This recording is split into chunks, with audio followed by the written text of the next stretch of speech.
Hey everybody, Dr. Andrew Allen here from Lakeside Spine Injury Center. If you've hurt your back, you're probably not willing to do a whole lot to it right away because you're hurt, you're not going for big long walks or anything like that. Depending on what happened to you, it really is going to be, let's get that thing moving. And we want to have gentle movements in there so that we're trying to get some activity into the spine, but not with a lot of muscular challenge. A lot of the pain that we have is mechanical, some discogenic, and we need to get the area moving so that you can not stiffen up and feel better. So the first exercise that I would have you do if you came into me with an acute back injury after raking leaves or moving something is something called a cat-cow. So it's pretty easy. We have my nice white mat here. So we get on all fours, so it's nice and gentle for us, and we can actually get into a good position. We would call this a tabletop position. And we want you to basically extend your back up so that we're trying to push towards the ceiling and tuck your chin so that you're rounding your back out, okay? Much like a cat. And then the other version of it, the other side of it, is to let your belly sink to the floor as you breathe out. Look up at the ceiling, and that is the cow portion of the cat-cow. So doing this nice and slow. Take your time. This isn't a rush. We don't want it to be a ballistic movement so that we can get some motion into those joints of your spine. And you can do that 10, 12 times as an activity that will help loosen up your lower back.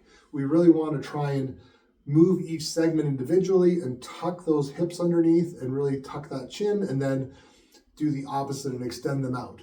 If there's any point in time when it's a really sharp pain or you notice any numbness or tingling or anything, I would stop the movement, but we want to try and continue trying to make it a continuous process so that it's nice and smooth and you get lots of mobility into your back. The next activity I would have you do with an acute back injury, something that has come into me. I would have you try, again, as I said with the cat-cow, we're trying to get things moving. We're trying to get those muscles to relax a little bit. And it does depend on what your cause is, if it's your hip flexors or if it's your glutes, those kinds of things. Very typically, we do see that there's a lot of tension in the lower back and in the glute area. And so the next one I would have you try and do would be called a pigeon stretch. And so I'll do it so that you can see this leg movement here, okay?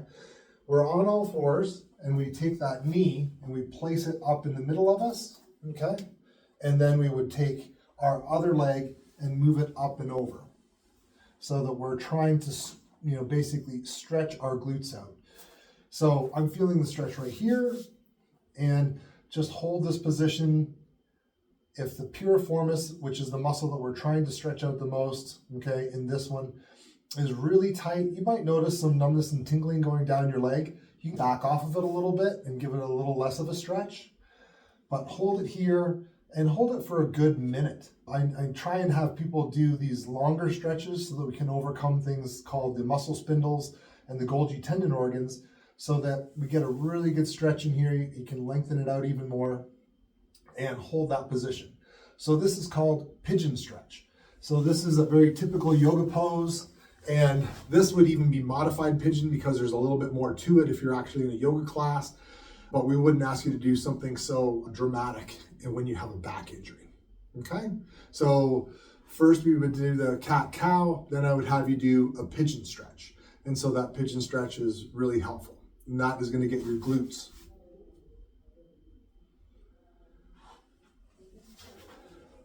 The next stretch I would do, if you came into me with a lower back injury, we've already mobilized the spine, stretched out the glutes, okay?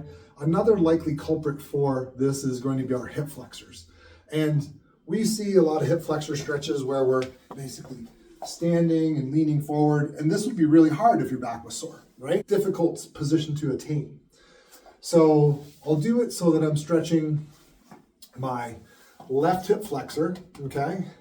And this is called dragon stretch. I love all the yoga poses with all the cool names. So we take this front foot and we have it forward, and we're trying to lean into it. We are trying to get the hip flexor back here, but we leave our knee on the ground. And I would actually put like a pillow under my knee so that it's a little less sore and that I could actually hold the position for a long period of time. And it depends on your flexibility and how badly your back is hurting you. You can put a chair in front of you and hold on to it, lean into it. But if your hip flexors are really tight, what I want you to do is try and get as far forward into this stretch as possible so that you can rest basically on your hands. And I'm leaning over this knee, as you can see. And I'm really feeling a stretch right here, but I'm also feeling it in my adductors and my hamstrings over on the other side. So this is a really great stretch for those hip flexors because you can hold this for a long time.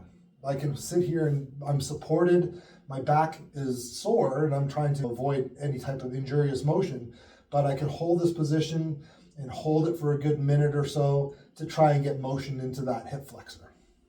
So those are oftentimes the 3 stretches that I do for people that I say, hey, you're hurt. We're not trying to exercise. We're not trying to stabilize. We're not strengthening. We're not doing those things. We're trying to get you out of pain. And we're going to get those muscles that are around the area that are the kind of the culprits oftentimes of back pain and get them to loosen up. Okay?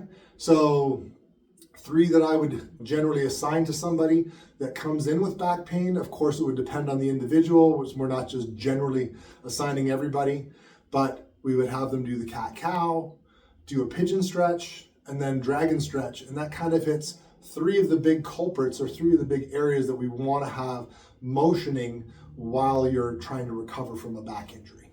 Okay? So it's definitely different than someone who's out of pain and wants to stabilize their lumbar spine. This is more, I want you to get out of pain. I'm trying to get you into a position where you can actually, kind of function through your day. Doing those stretches a couple of times a day would be a good idea.